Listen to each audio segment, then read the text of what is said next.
Hi, Danny Fleming. And Marcus Collins at Meme Properties with another Seller's Masterclass. Although this one is interesting because it's a seller's masterclass, but it's on buying, because a lot of people who are thinking about selling are thinking about buying as well as part of their move. So we thought we would do a buyer's masterclass as part of the seller's masterclass. Isn't it? Right, there we go. With a little bit of an emphasis on selling for somebody who is looking to sell. So as opposed to a first-time home buyer, it's really geared for a seller who just happens to need to buy their next home. There you go. And has forgotten the process. So look, let's get going. The agenda for today is, well, there's a lot of different components when you're thinking about buying a home. So we wanted to go further in some of them. One's the financial. A lot of people sort of have a few misconceptions with those. Seasonality, that plays into it. Then you've got the home search.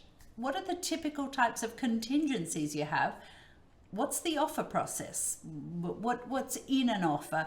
Purchase and sale and closing. So let's get on to it. Let's get into financial right now. Okay, Marcus, so let's talk money. Here's the important piece. Where the rubber hits the road, the money. All right, so big question really is, do you need to sell before you buy? As I said before, this is geared towards a seller who's now looking to buy. So big question. In fact, probably the first question you should be asking is, after do I want to sell, is do I need to sell before I can buy? And really what it comes down to is whether the bank will allow you to hold two mortgages at the same time. Now, the whole idea of this is that you'll only have that for 2 to 3 days, a minimum possible time. So whatever strategies we put in place, we minimize the amount of time, even if we can do it on the same day. That isn't always possible. You do the sell or the buy or the sell, whichever order makes sense, without necessarily having those two mortgages. But if you do have to have them for a couple of days, then you have the financial ability built to do that. And will the bank let you? Right, that's the crux of it at the end of the day. So there are lots of different techniques in terms of that. The devil is very much in the detail. We went into a glorious detail on this one, probably about an hour and a half's worth, probably, I suspect, on what are the different scenarios, what are the different techniques, if you like, in terms of how you can pull off a buy and a sell, essentially within the same transaction. So all that information is on our blog page, timing a buy and a sell. That's what we term it as. All of that's there. Go to our video library too. You will see the Seller's Masterclass and you'll see this there as well. So lots and lots of information. Very much though, what I would recommend is if you look at that, get a sense of it, then get us in and we can talk you through which of those scenarios makes sense. Your specifics. I mean, your specifics. Everyone has different specifics as to that, so we can talk you through what your specifics are. Right. So a couple of terms which make sense. And when I was looking at this the other day, I think I need to add something to it. But just to give you a sense of what we mean by the financials here, a couple of different components that confuse many buyers, in fact. The first one is the down payment, the money that you will essentially have in the bank or in stocks or 401ks, whatever it is, cash that you will bring to the closing table. That's your down payment, traditionally 20% for a first-time home buyer, for example. That's the down payment. It's a function of how much money you have in the bank. The mortgage is not a function of how much money you have in the bank.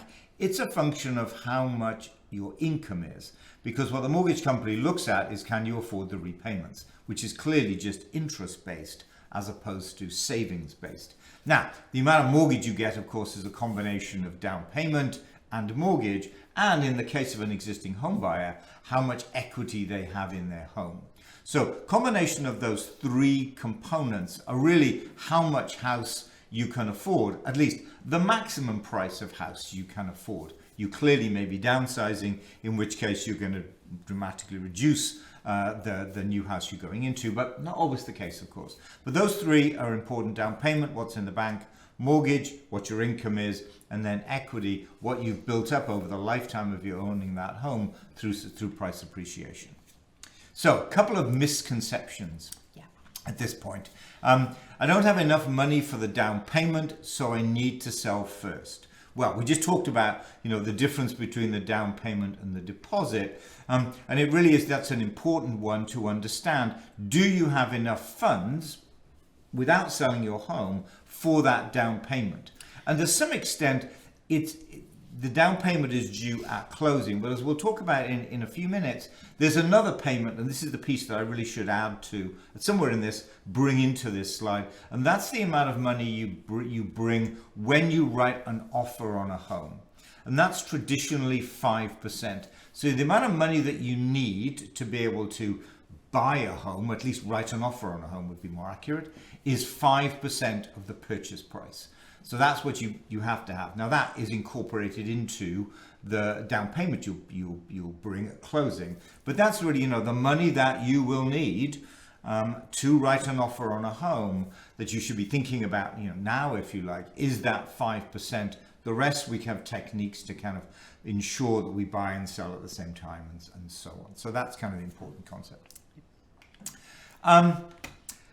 Most folks think they cannot buy until they sell because they don't want to own two homes. Well, back to what I talked about before, it's about having those two mortgages. Do you have the income? Remember, mortgage is income based. Do you have the income to be able to satisfy those two mortgages for a relatively short space of time? Now, you may also have, of course, a home equity line of credit, and this is where we kind of get into the details, which we don't want to do today, but there's other techniques in terms of being able to kind of pull that off. So that's kind of the next one. Most people think they have to sell before they buy, but not always the case. The third one is around pre-approvals. A little bit of confusion, I think, around pre-approvals and qualifications. This word statement. Pre-qualifications. But let's just talk about the term pre-approval, I think, without getting into the details. Essentially, what the pre-approval does is tell you, the buyer, how much you can afford. You will provide, in some cases, some information, usually not in the entirety of your financial history. They'll want that eventually, that's for sure. But you will provide enough information, perhaps, here we are in April, after April 15th, so you might provide your 2022 tax returns. From that, the lender will be able to give you a sense of how big a mortgage you can afford, or they are willing to lend you, I guess, at the end of the day. Now, treat that as an upper bound. You don't have to buy a house. If they say it's $1 million, you don't have to buy a house of $1 million. What you clearly can't do is buy a house at $1.1 million. But you can definitely come down from that. We get many people confused about, well, I've got a pre-approval of this amount of money. I don't want to borrow that amount of money. Well, that's okay. That's fine. Just don't borrow more than it. So it really is a kind of level setter. And we found this especially with first-time home buyers, for example. They have no idea how much they can afford. And what we don't want to do is have them look at homes priced at $1.5 million, only to find that actually the bank's only going to lend them $1 million. So kind of get this as an initial sense of where you are, and then it kind of tells you at what, up to what point can you actually afford a home. It may also include in here as well whether you have to or have to sell your home in order to buy the new home. So that will be included in the pre-approval. It's kind of the first thing you do. Don't worry about the pre-approval having to be the lender you use to get your final mortgage. That's not the case. They would clearly like you to, undoubtedly. But it really is, go with a reputable lender, get a sense of what that number is, then we can start the home search, if you like. Just get it in your back pocket, just to give you that kind of level set. But one of the key things, whether it's a pre-approval or a pre-qualification, you absolutely have to have that if you're going to submit an offer on a home. Sure. You just have to. Nobody is going to take your offer if they have no idea whether you can afford it or not. Now, if you're planning on paying by cash, well, and not many people do, then they're just going to require proof of funds. But it's important to get a pre-approval because you will need it. That's true. Pre-approval or pre-qualification, you will need it. You will need it, yep. Yep. Okay, so now the piece that Seasonality. I'll let Danny talk about this. We'll get this very confusing. Seasonality. So what's important with seasonality is to explain that when you're thinking about buying a home, the best time to buy is when you've got lots and lots of choice. I mean, that's a given. Best time to buy is when you've got a lot of choice. That's not necessarily the same as the best time to sell. So when we show you a few things in the next couple of slides, I just need to point out that you have to factor in both the buying aspect and the selling aspect in your decision as to when you're going to do something. Because most buyers and sellers spend the winter thinking, I'm going to move this year. I'm going to move this year. I'm going to move towns. So they're thinking over winter that that's what they're going to do. So there's the buying aspect and the selling aspect. And again, what Marcus was talking about with the timing of buy and a sell, there are different techniques to both, because you may have to get your home on the market first. If you need to sell to be able to buy, you may need to get your home on the market first before you've even found a home, because very, very few sellers will take an offer that's contingent on the sale of your home. It needs to be under agreement. So you need to factor in a whole lot of different things. But let me show you a graph that just shows you typical market activity. Now, the blue bars are the number of homes that come on the market each month, and this is for 2022. We've bounded them by the orange, pink, that type of thing, that shows the seasons. Now, you can see the spring season goes from almost February to almost the end of July.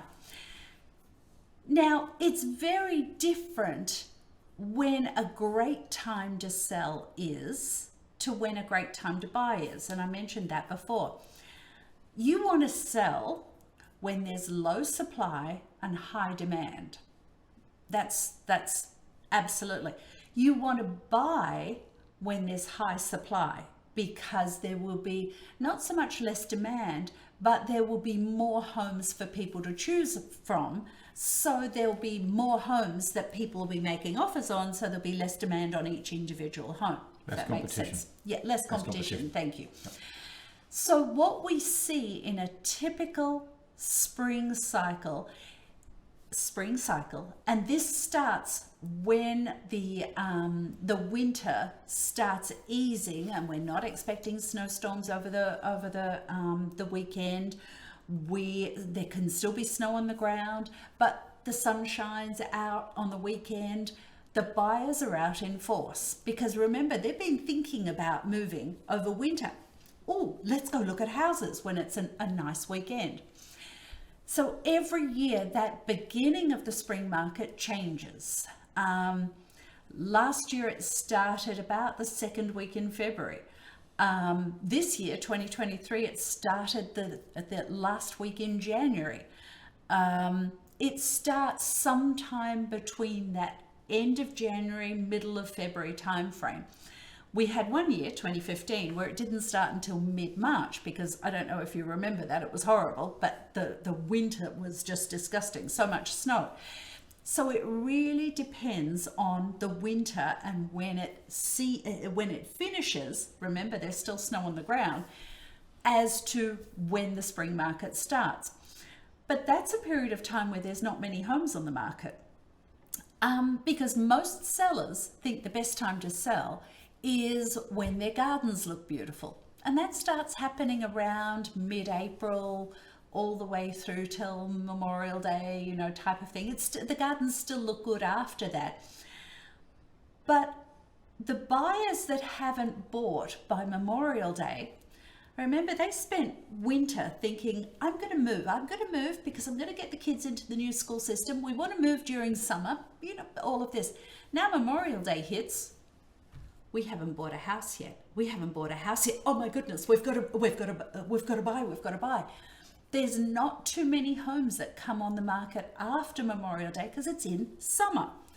So factoring in those sorts of things, and you can tell each particular year is different. I mean, when you look at June 2022 versus May 2022, that's surprising that May was as low as it was last year and June was as high as it was. Typically, and we've been watching, we have these stats for the last 2 decades worth of homes coming on the market. Typically, May is the peak time for homes coming on the market. But you've got different market forces happening as well. Over COVID, the typical seasonal activity didn't occur. Any time was good to sell during the COVID years. 2022, everyone had moved over COVID, and even though 2022 was still COVID, there wasn't many homes coming on the market. There wasn't much going on. So May was actually quite low. June it picked up. But then you look at August. Not many homes come on the market in August because most buyers, if they haven't, most buyers need a mortgage to buy a home. If they don't have a house under agreement by the beginning of August, they're not going to make it in time for the new school year starting.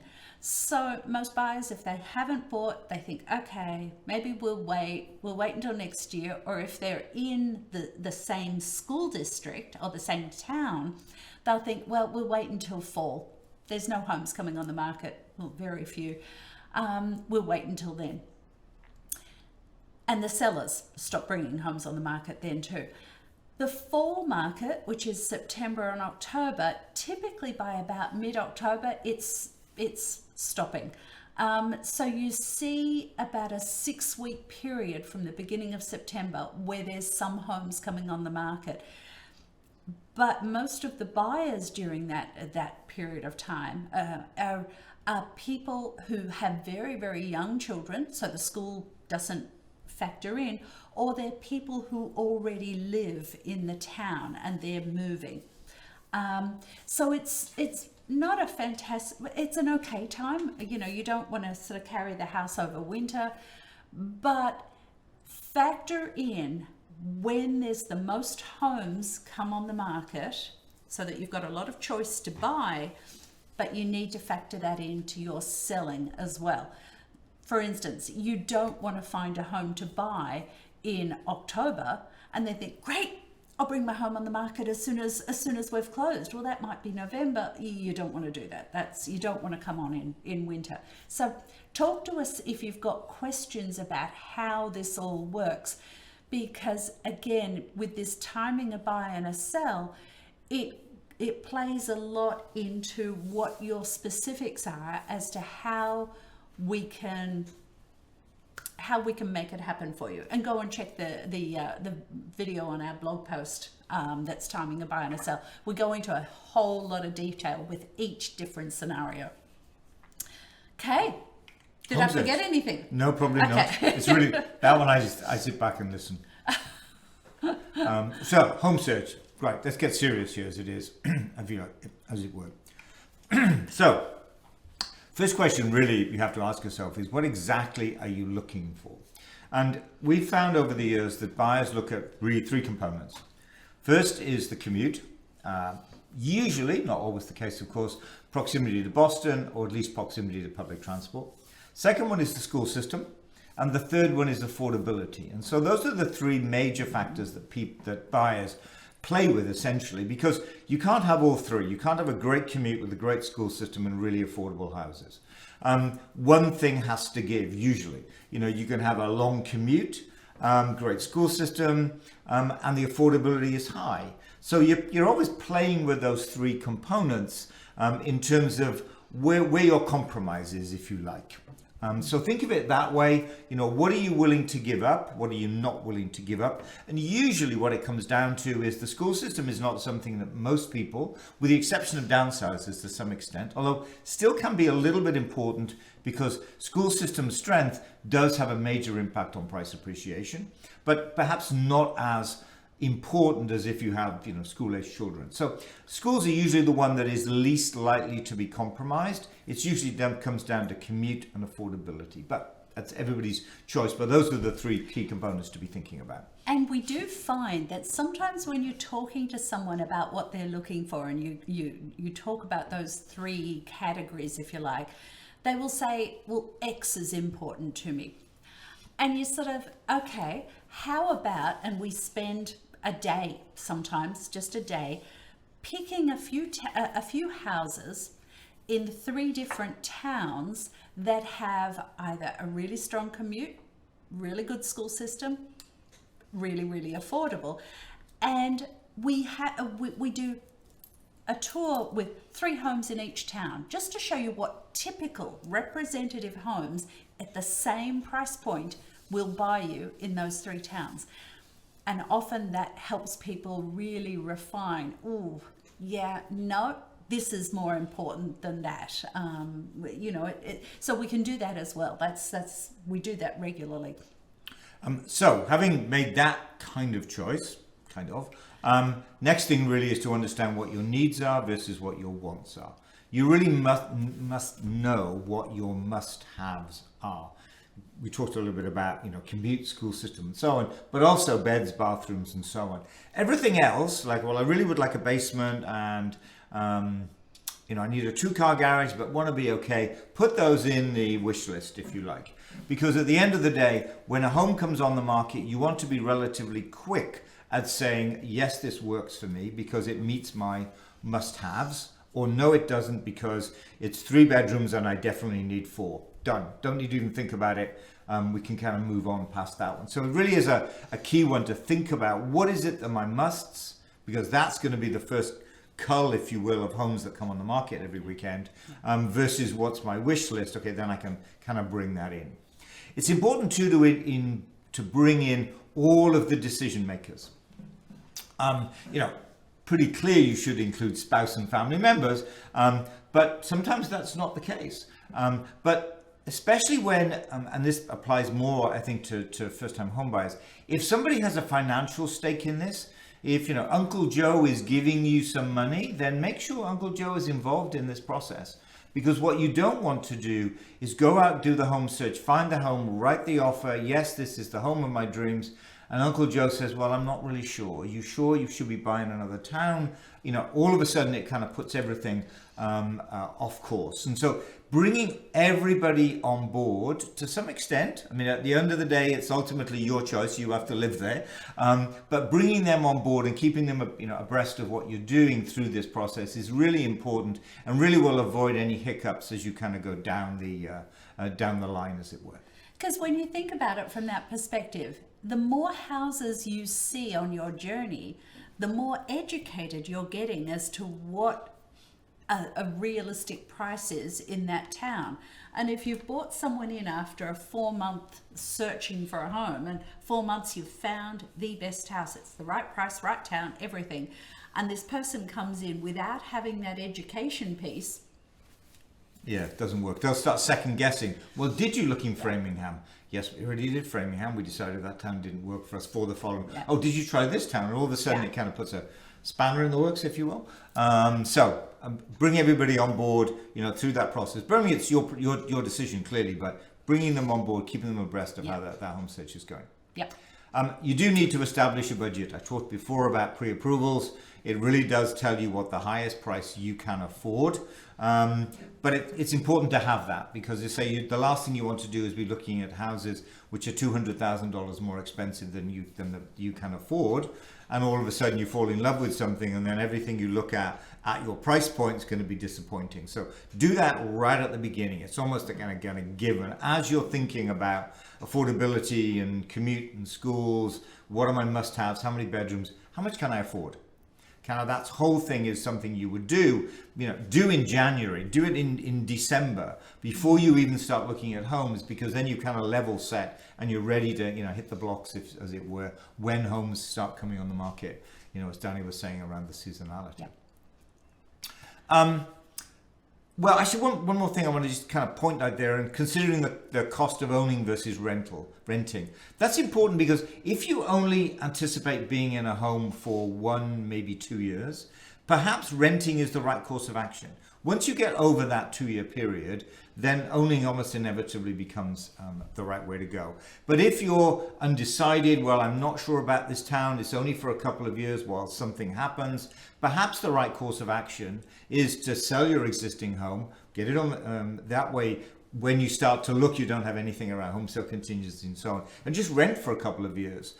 Also, we find some buyers decide to rent in a town before they buy, maybe for 12 months. Is this really the town I want to spend the next 10, 15 years in? And so they'll rent for a little bit in that town, sell their existing home, and that puts them in a great position to be able to buy. And actually, there's a whole conversation here around breaking your lease and so on. Relatively easy to do. I won't go into the details. That's timing a buy and a sell, but that's something to think about too, and certainly something to ask us about. If that's what you're thinking, well, maybe I only want to stay there 3 months. You know, we can give you the inside details on that.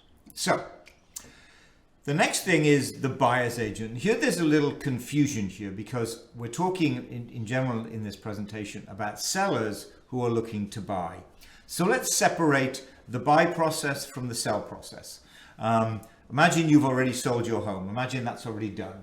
Essentially, let's kind of work on that scenario.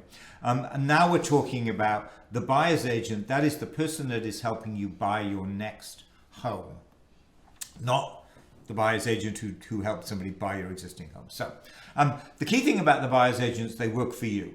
They don't work for anybody else, they work for you. Their role is to get the best price and terms and conditions, etc. for you, and really should bring a whole array of information, knowledge, wisdom, if you will, around the towns, inevitably towns. It's rare to find a downsizer who is very specific about a town. They have some options at the end of the day.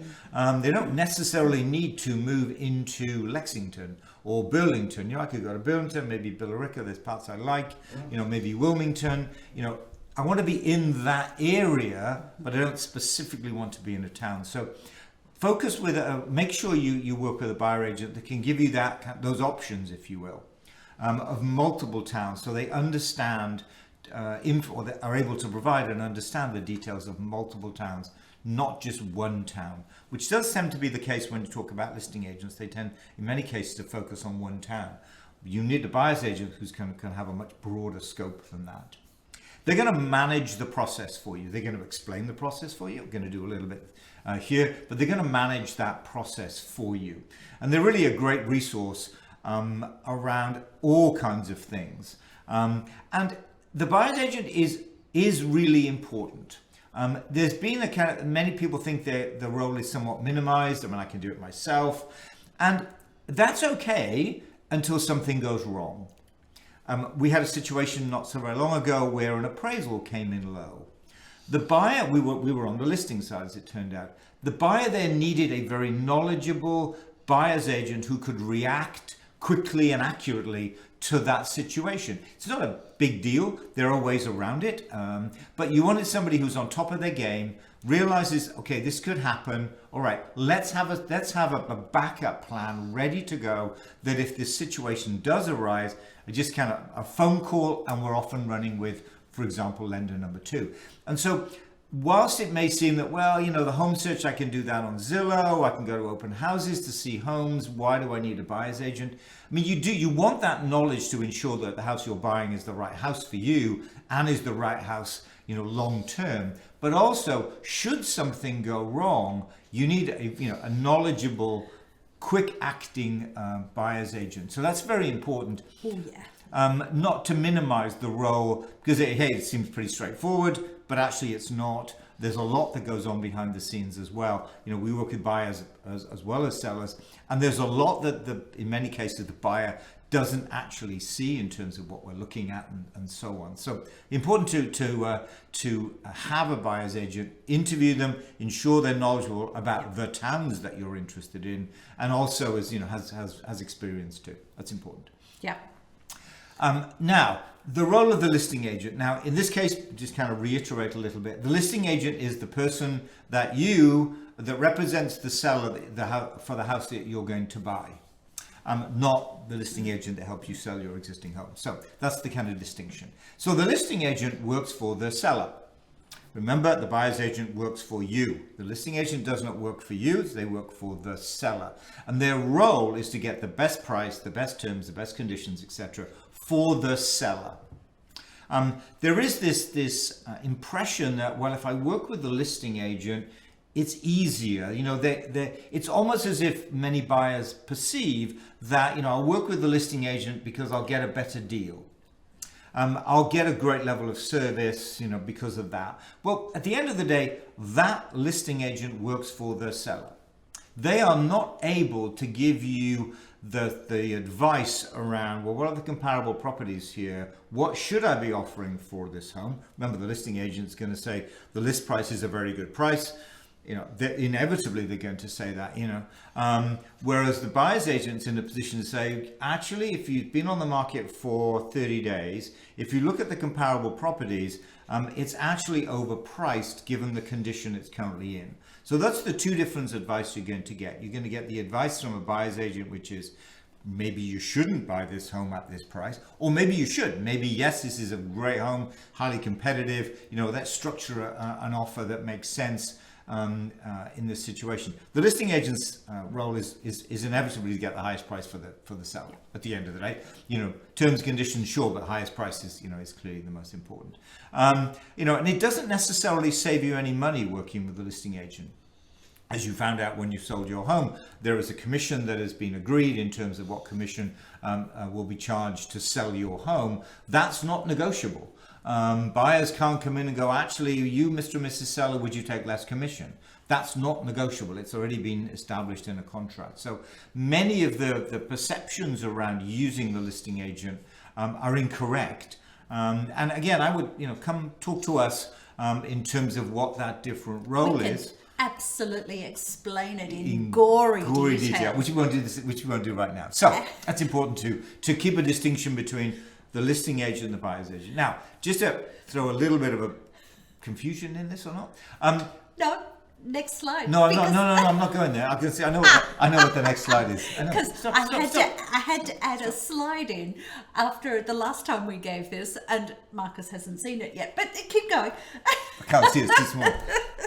What I was going to say is, remember that, you know, we in the next slide, maybe this is brilliant. The next slide says you don't want an agent working for both the buyer and... Go to the next slide. Okay, here we go. Okay, got it. But don't do it. Right, so let's make a distinction here between, so we made the distinction between a buyer's agent and a listing agent in a given transaction.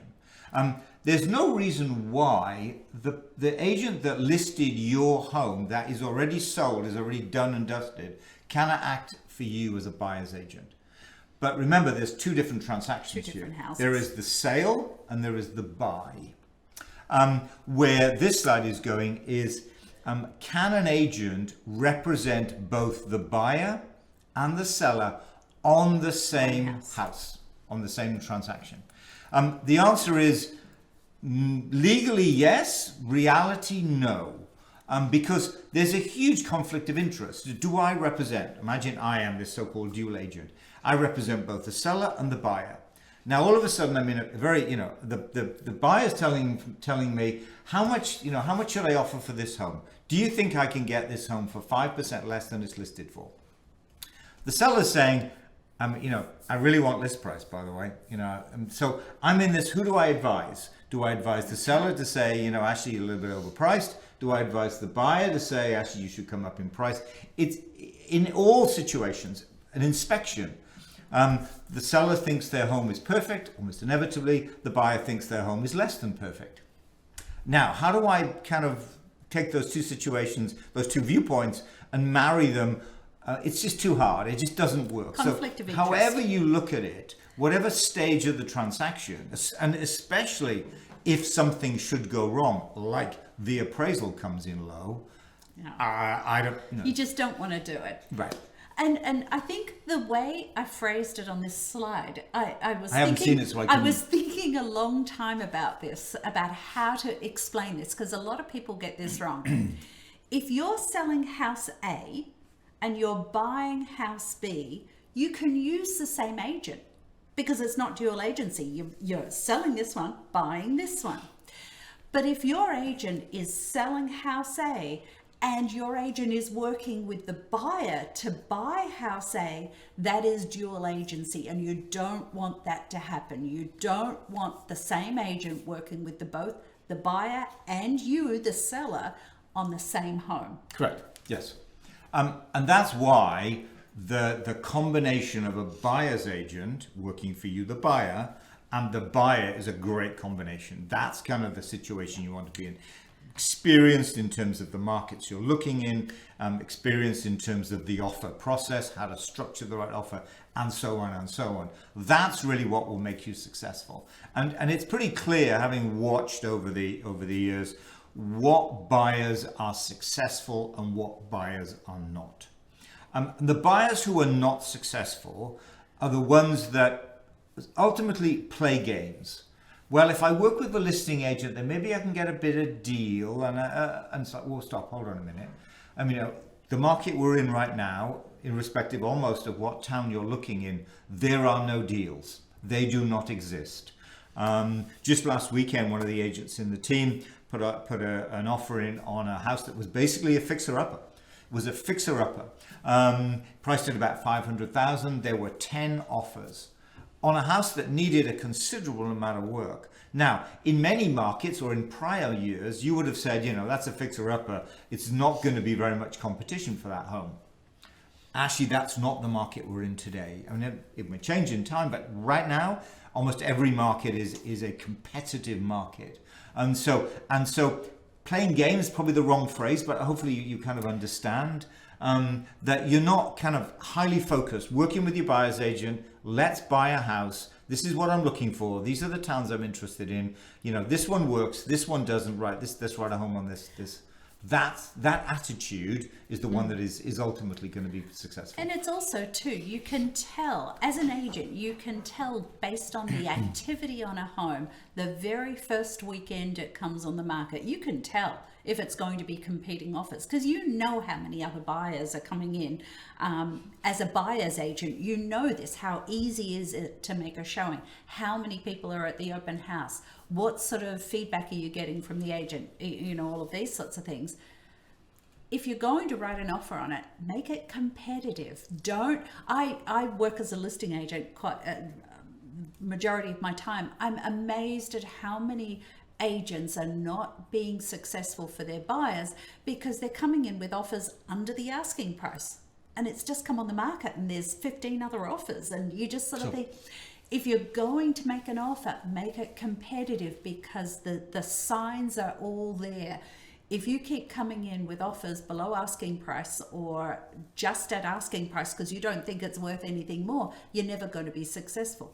Right. I once had an agent come to an open house to preview the home for a buyer and said, my buyer is going to love this.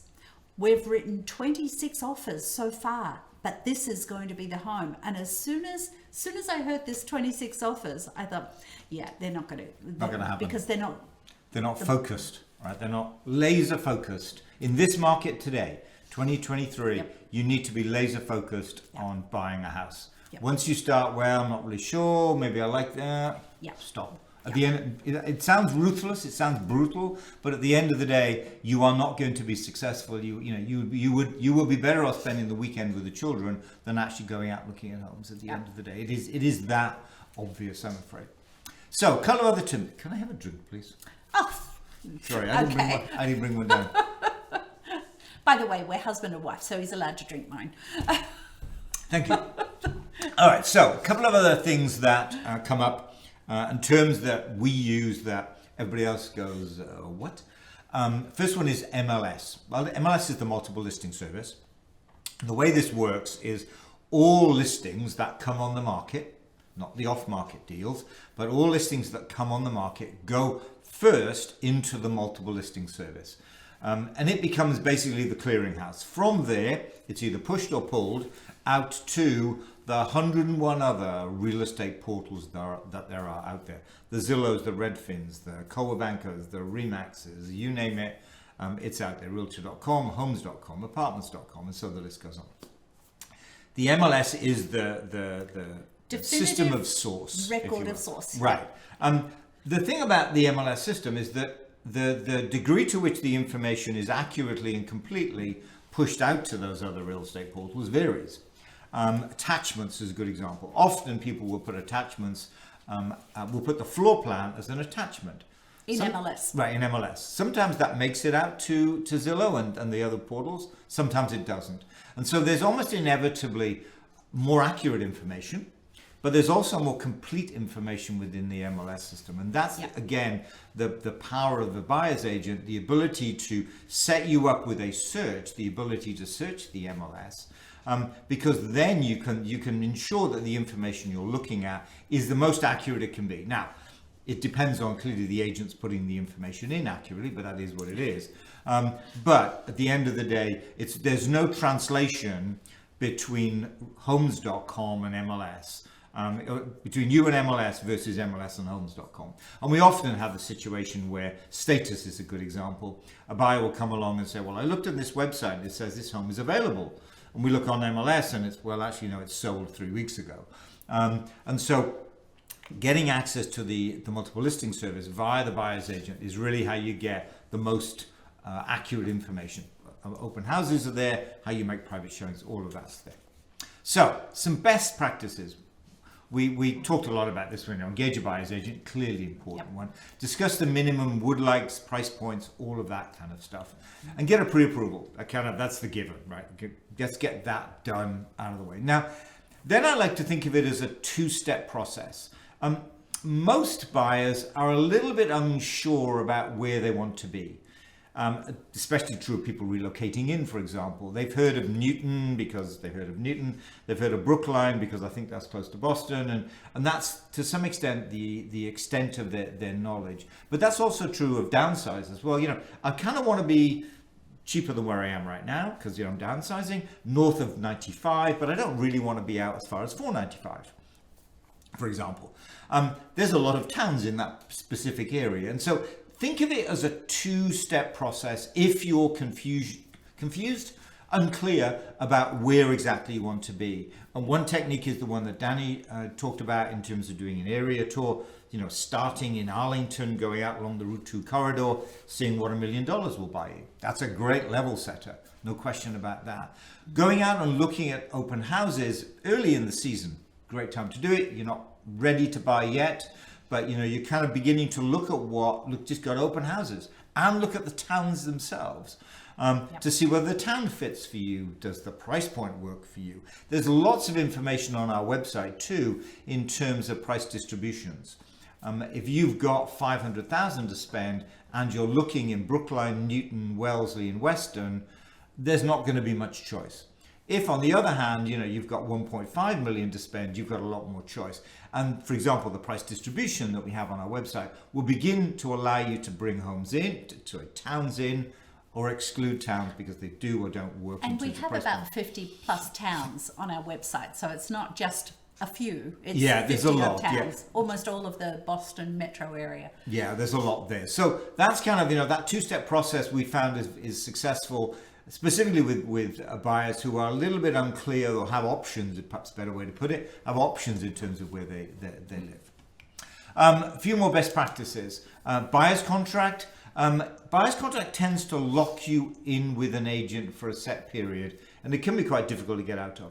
We're not a huge fan of that because we feel that if we're providing the right level of service, you won't feel the need to go look somewhere else. It does become quite a close relationship, friendship in some cases, not always a friendship, but certainly a close working relationship.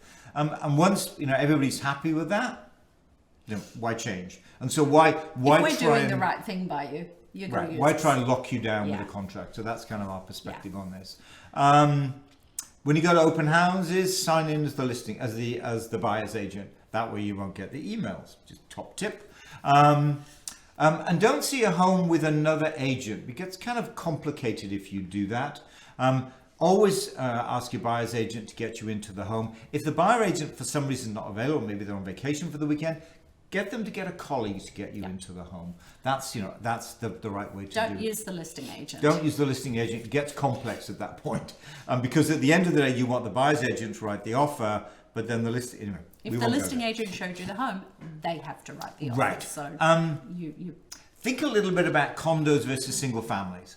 A condominium is by definition a shared space. There is something about that unit that is shared with somebody else. Maybe it's common space, maybe it's the roof, maybe it's the exterior walls, maybe there's 55 units in the apartment block. That's different from a single family. There are condo association fees. Check the condo association fees.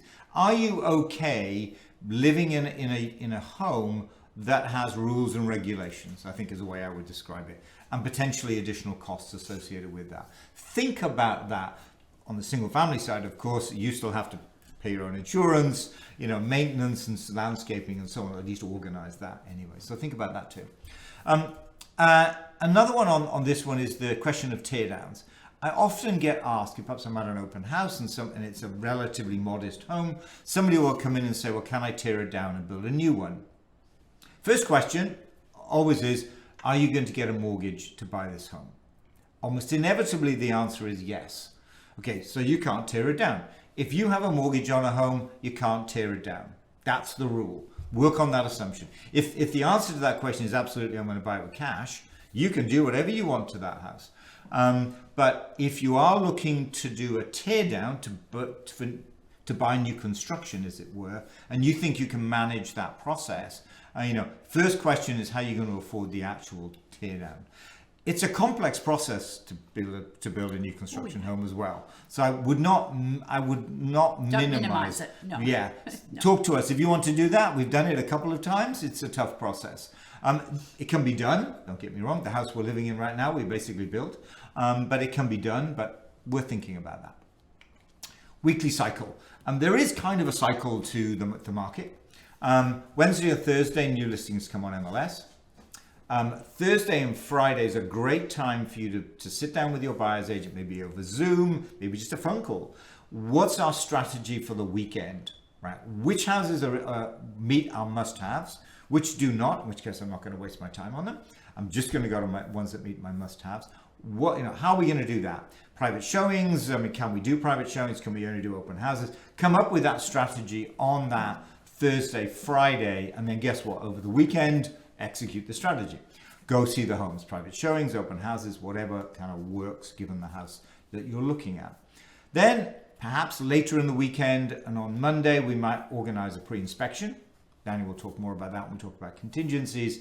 And then usually Monday or Tuesday is when offers are due. So it's a relatively short time frame. You do, back to this kind of, get it through. Friday, evening, we sit down every Friday evening with our buyer's agent. We come up with which homes we're going to look at this weekend. We know exactly when they are. We'll organize the weekend. I'm busy on Sunday, so I want to get it all done on Saturday, Marcus. Great, let's do it. Get that kind of organized. So it is quite a fast process, but once you have a system in place, and here's a great one that you can see on the slides here, it does actually work. And back to what Danny mentioned before, it's really only when a home's been on the market a while that you have that leverage to negotiate price, ultimately. Coming in at asking price or below asking price on the first weekend, not so much, not really going to work. So that's kind of the weekly cycle. Okay, and I apologize if I'm going to hurry. We wanted to try and do this in an hour. Oh, do we not manage to do it? For 50 minutes. Okay, contingencies. Let's see if we can make it. So there's some typical contingencies that happen when you buy a home. You've got inspection contingencies and mortgage contingencies. They're your common ones. Home sale contingencies are very, very much less common. They're quite rare to have home sale contingencies on a home because especially if you're in a seller's market, which is what we've seen for probably the last decade, why would a seller want to take your offer on a home if now he's got to worry about his home selling and your home selling? So home sale contingencies are really only applicable in a buyer's market where the sellers are desperate for an offer. But we'll go into more about those in just a second. An inspection contingency. It's really important to point out that no matter whether you buy a 100-year-old home a 20-year-old home or new construction, there will always be problems with a home. No home has no issues. So factor that into how you deal with inspection contingency, because, well, let's go a little bit further in this. There are 3 ways that you can do an inspection or handle an inspection contingency. One is that you want to request an inspection as part of your offer. It's the traditional way it happens. In that scenario, the seller absorbs all the risk, because what we see a lot of times is buyers who just change their mind. Nothing wrong with the house, they just change their mind. They've had a little bit more time to think about it, and the grass is always greener. Buyer's remorse is a real thing. We can absolutely tell you, buyer's remorse is a real thing. You can do all of the work up front. You got an accepted offer. Oh, did we pay too much? Is it the right town? Is it the right house? What have I done? And having an inspection contingency gives a buyer the opportunity to change their mind and get out of the contract and get their deposit back. Even though they've paid for an inspector, that's a sunk cost. But it's very, very risky for a seller, because a seller is concerned that the home comes back on the market. Because as soon as it comes back on the market, every other buyer who's out there, oh, that person had an inspection, there's something wrong with the house. No, there was nothing wrong with the house. The buyer changed their mind. But most buyers will not recognize that as being an issue. You can waive the inspection. Yeah, it's risky, but if you're competing for the home, it might be the only way. I know we're seeing at the moment probably 75% of offers coming in with no inspection contingency. So if you write an offer that's got an inspection contingency, you're down in the bottom no matter what price you're offering. But if you waive the inspection, the buyer absorbs the risk. But you can mitigate that risk by having what's termed a pre-inspection or a consultation with an inspector. And your agent can arrange that. The inspector might come in for an hour-long walk around the house with you while you're seeing the house, and pointing out the big ticket items and sort of saying, well, yeah, your roof, no, that's probably within the last 10 years. Yeah, you'll be good with this. It's probably got another 15, 20 years life on it. That can mitigate those risks, absolutely.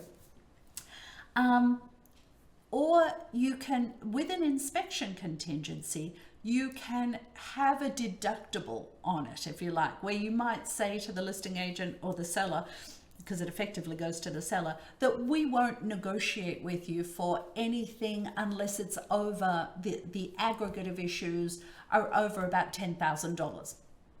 And then you know going into it that they're not going to nickel and dime you, but they can still change their mind.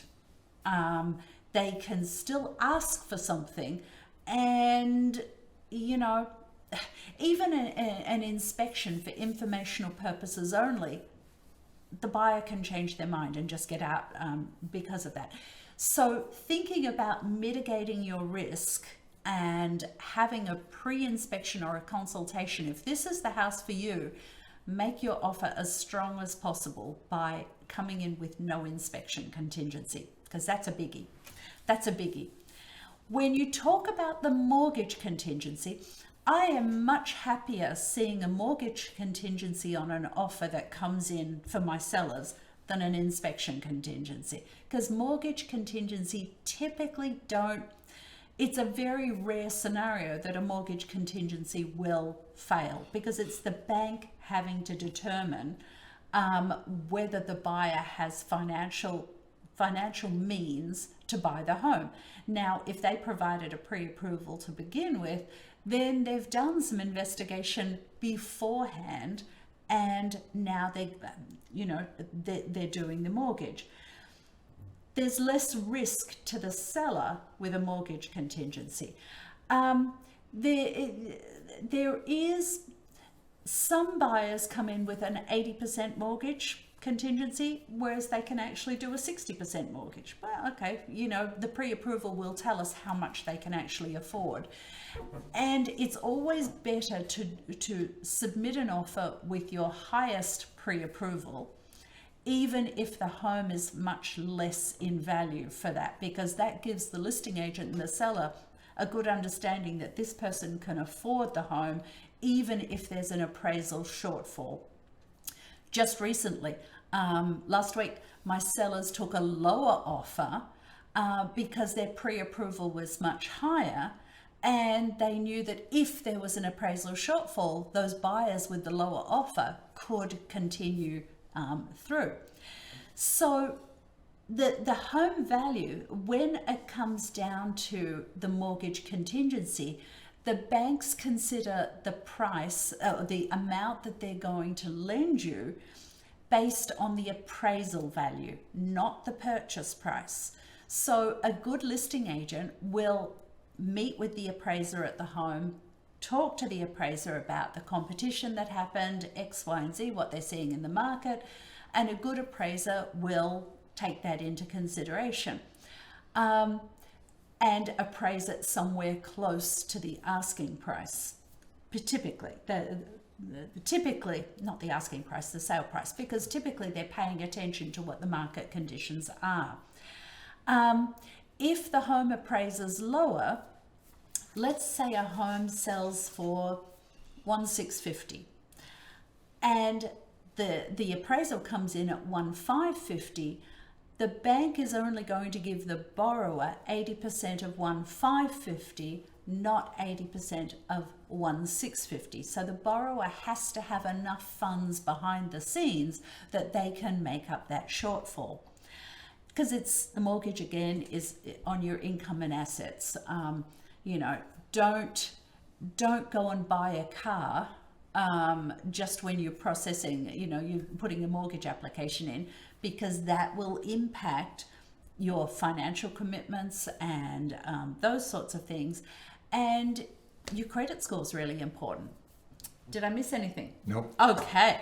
All right. We're not going to make an hour.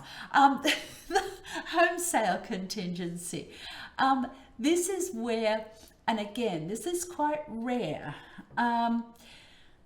If your home's already, if you need to sell in order to buy, then it's really important to have your home already under agreement before you make an offer on a home, because a seller's just not really going to consider your home, consider your offer, because they've got to worry about their home selling, and now your home selling. They're not going to do that, especially in a very strong market.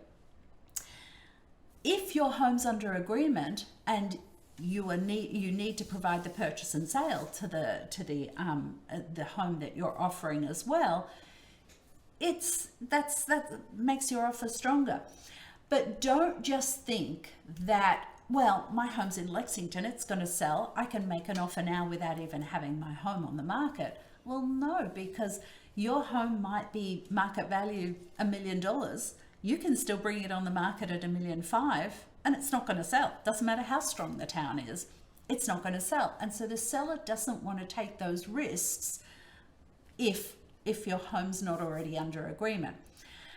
The other thing is that yes, you can be successful even in a really, really strong market. You can be successful if the home that you want to buy is overpriced and it's been sitting on the market for 2 months.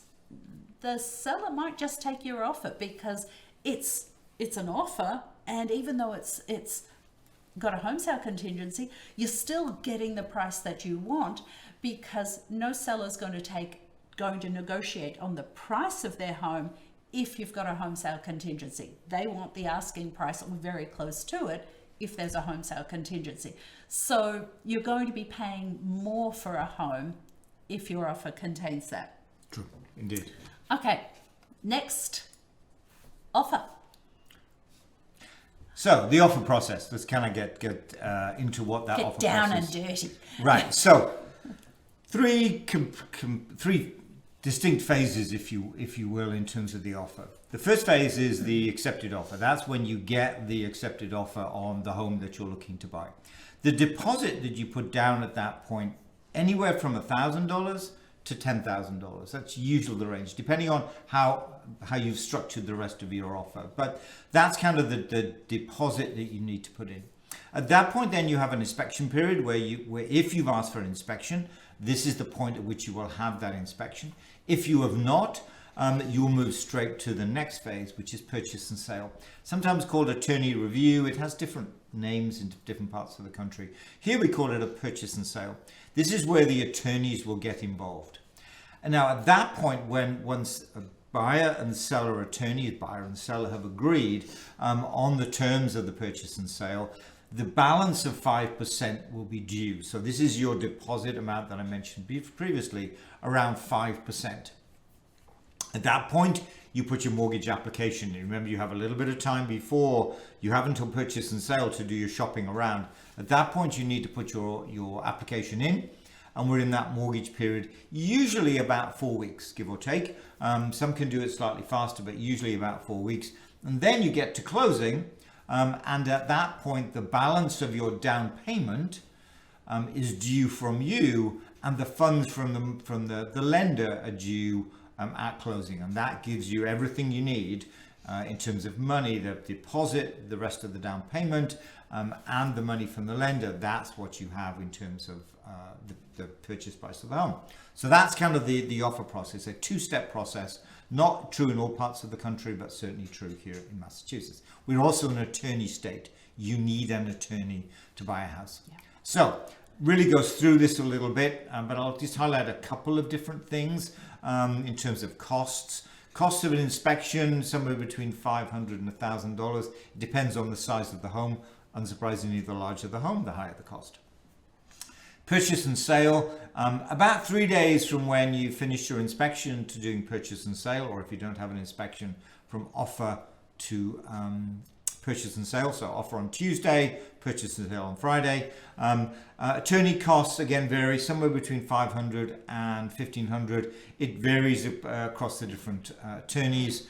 It also depends on whether the attorney can represent the bank, because actually there are 3 attorneys when you buy a home: the buyer's attorney, the seller's attorney, and the bank's attorney. Hopefully the buyer's attorney and the bank's attorney are the same thing. We always try to do that to minimize the cost. But then you submit your application. As Danny mentioned around the mortgage contingency, you can exit the contract if you don't get financing. Unlike the inspection contingency, which is why Danny doesn't like inspections and is okay with mortgage contingencies, the bank has to say no. You know, if the man from Del Monte says no, guess what? That being the lender, you can get your full deposit back. You cannot, this is the key thing, you cannot just change your mind. Or you cannot say, well, I was going to get some money from Uncle Joe, but he didn't provide the money, therefore I can't close. That's a fraught situation, which is why you definitely need to keep them on board all the way through the process. The mortgage contingency is really about the bank saying, based on your income, not your down payment, based on your income, you cannot afford the repayments on this mortgage, therefore you can exit. Unlikely to happen because you've gone through this process through the pre-approval process, so they've already had a close look at what your income is, and therefore that's very unlikely. So think like a seller. And this comes really into the thoughts around competing offers. You're writing an offer, but it's not your choice. It's not the buyer's agent's choice. It's not the listing agent's choice. Ultimately, it's the seller's choice whether they accept your offer or not. So think like a seller. If the seller has said they would like a long closing, give them a long closing. You're in a competitive market. This is what they've asked for. It's not a big deal to give them that. So think about, because ultimately, if you've written an offer with a 3-week closing, and I've written an offer that takes into account what the sellers want, it's highly likely that I'll be successful and you will not. And so think like a seller. Look at what the situation they're in. Look to see if a home has come back on the market because of an inspection issue. Maybe that's a great opportunity to get in there with a pre-inspection, because what the seller really wants is an offer without an inspection. you don't want to go in without an inspection, so do a pre-inspection. There's a lot of clues that you and the buyer's agent can pick up on that allows you to create that very, that frightened me there. Keep that very competitive offer. Sorry, that's key. my alarm. Your alarm. All right, a few more points. Lead paint, we're thinking about in terms of the situation. It was banned in 1978. Homes prior to 1978, they do have lead. They have the potential to have lead paint. After 1978, that's not the case. This is really a question that you really should bring up with your buyer's agent for them to explain in detail, back to why you need a buyer's agent, explain to in detail the nuts and bolts of lead paint. And to check if the home that you're interested in has done a lead paint test, because it's all publicly available information on the lead paint registry. It's quite scary how often we, as part of our buying process, our buyer's agents or agents who are acting as buyer's agents, go out and they look at the lead paint registry. Even though the multiple listing service will say unknown, it's quite common. We probably get it at least half a dozen, maybe 10 times a year, where actually it's positive. There has been a lead paint test and there were issues found. So it does occur quite often. Yeah. All right, so we've just gone through the major components of an offer. The next step, even if there was an inspection contingency or without an inspection contingency, the next step is the purchase and sale.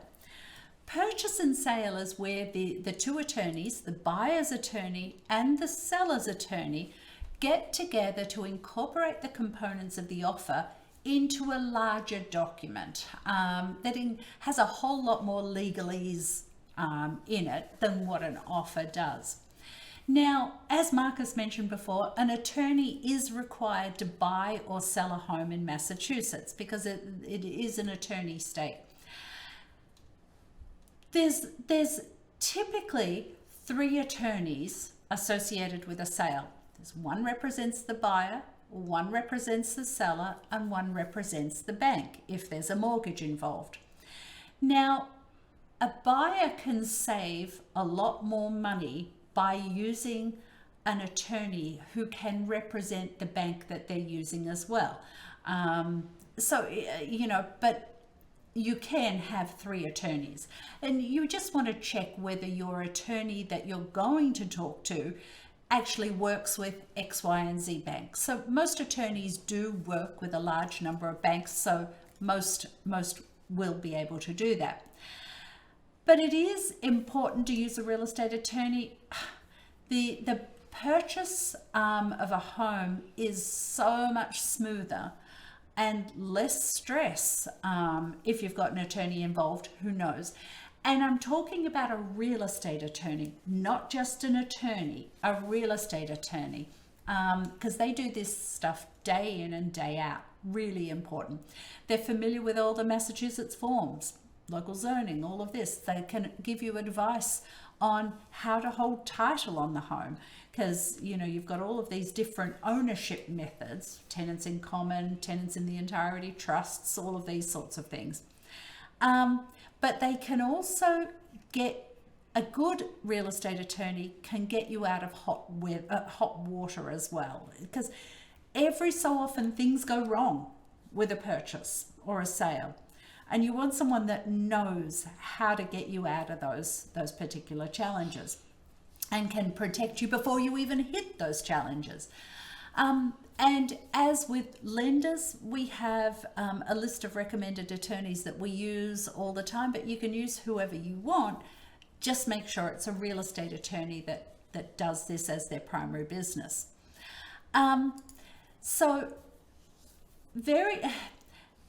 As I mentioned, a very good attorney can protect their client greatly. And a very poor attorney can cause so much more stress and leave their clients exposed. I've had instances where the attorneys that we use have not so much delighted in who the other side we're using, but just sort of say, we'll be able to get most of our changes through in the purchase and sale because because they really need to know what they're doing to debate that sort of stuff. We always, don't we? Don't know what you're saying now. Apparently I always what, dear? We don't quibble on the cost of an attorney, because when you're talking about buying the most expensive asset that you own, really is a couple of $100 important. It's far more important to get a good one. That's the key thing. That's far more important to get a good one. So the seller's attorneys, they all have a template of a purchase and sale that they use day in and day out. They will incorporate the terms in the offer, and then they send it to the buyer's attorney, and then they debate and negotiate the terms of the purchase and sale until it's final. Now, both attorneys should explain the terms that are in the purchase and sale to their clients before the final's confirmed, because it's not up to the buyer's agent or the listing agent to explain legal terms. In fact, we can't explain legal terms to our clients. So you really do need to ensure that your attorney knows that they are going to explain it to you. And the process is pretty straightforward. The buyer typically signs the purchase and sale first. They provide the check or a wire of the balance of the purchase and sale of the purchase and sale deposit. If closing's within 2 weeks of purchase and sale, the listing agents, the listing company side will ask for a bank check or wired funds, and then the seller signs. The executed purchase and sale is sent to both sides. It also is the purchase and sale, the executed purchase and sale. The buyer needs that and needs to submit it to their bank, and then the appraisal happens, and everything's good to go, and you go on to closing. So, right, almost Marcus there. jumped just to closing. Almost there. So you're on a final leg, both the presentation, but also the process as well, because clearly we've kind of followed it all the way through. So what happens first thing that happens just before closing is a final walkthrough. The seller's moved out. Usually done on the morning of closing, although perhaps if the seller's moved out, a few days before or maybe weeks before, you can do it before that time, but relatively close to closing, and certainly when the seller's moved out. It's there purely to determine that the house is broom clean. Everything was taken that was supposed to be taken, that there was no damage caused when they were moving out. They didn't, punch a hole in the wall where they were taking the big sofa out, those kind of things. And also if any repair work was negotiated as part of the inspection, if you think back, for the last 30 minutes ago when we did the inspection, then all of that has been remedied, and it's as you expected. We're going to fix this, and this, and lo and behold, you do it. So that's really what the walkthrough is about. It's not an inspection. I mean, some buyers think it's an inspection, and they decide to go through it as if it were an inspection. It's not. It is just to determine those 3 or 4 things, that essentially the house is in the same condition except vacant when you actually saw it, and anything you've agreed to buy is still there. Everything else is gone, and that any repair work's done. So that's that. If there are any issues found, those then are then told to the attorney, in the case of a buyer, to the buyer's attorney, and that is usually resolved at the closing table at closing. And let the listing agent know about it as well. The buyer's agent typically contacts the listing agent too, as well as the buyer's attorney, because the listing agent doesn't want to get surprised with these things as well, because it might have been a conversation or in writing that they wanted X, Y, and Z left behind as well. So, and maybe the buyer's agent didn't know that. Okay. Or forgot it. Right. And then we move on to, guess what, closing. The actual process of closing can happen either in an attorney's office or at the registry. We're here in Middlesex County, it's down in Cambridge, or let's say the attorney's office. Uncommon for both the seller and the buyer. The buyer does need to be there. unless they're buying with cash, in which case they don't, I guess.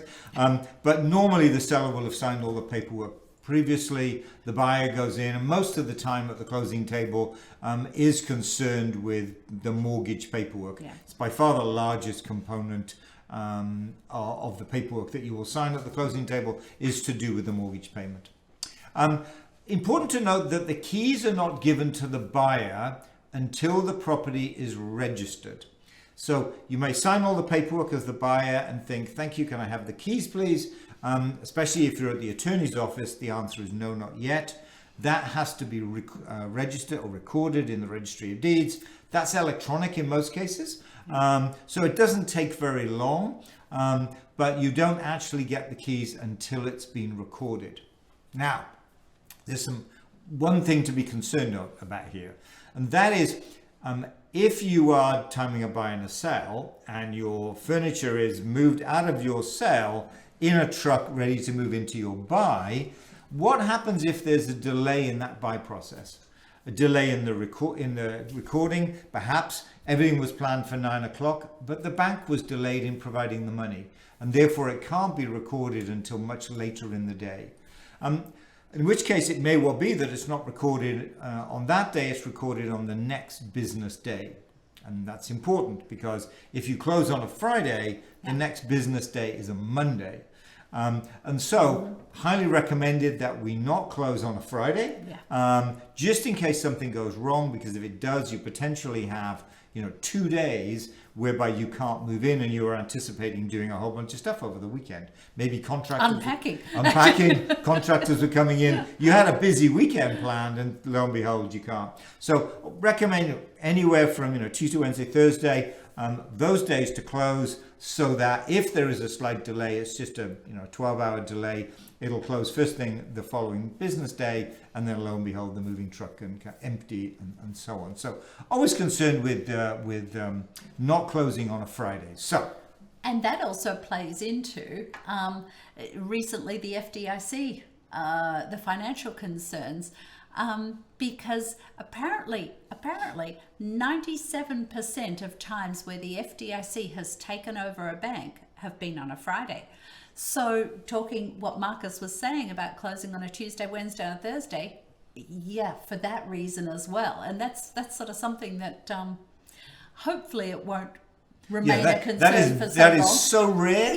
Irrespective of that, don't close on a Friday, because the one which is much more common, much more common, is that the banker, there's a slight delay. You were expecting to close at 8:30 in the morning, and lo and behold, here you are at 3:30.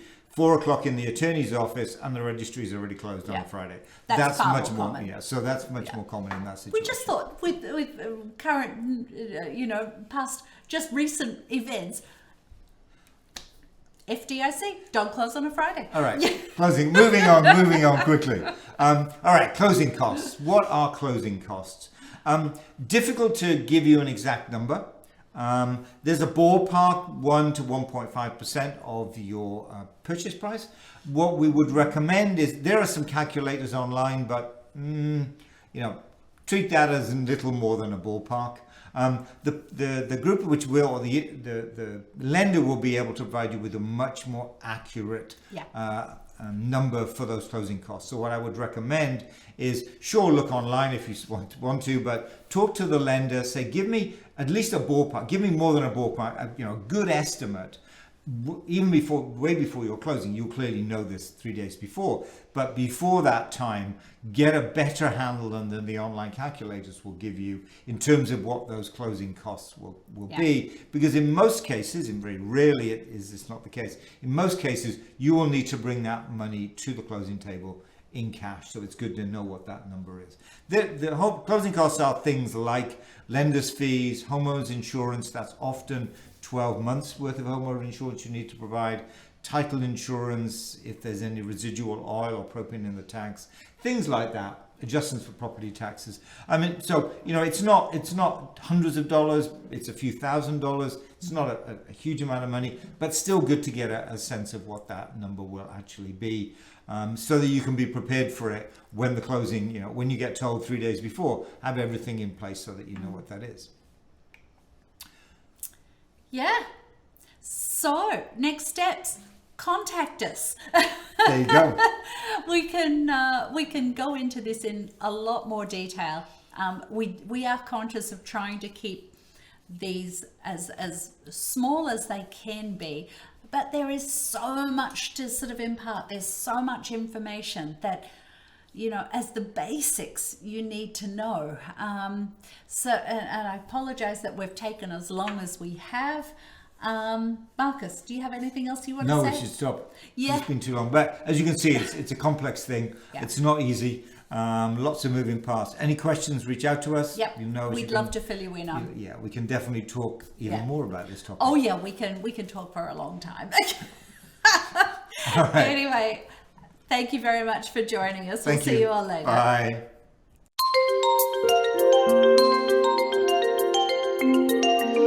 Bye.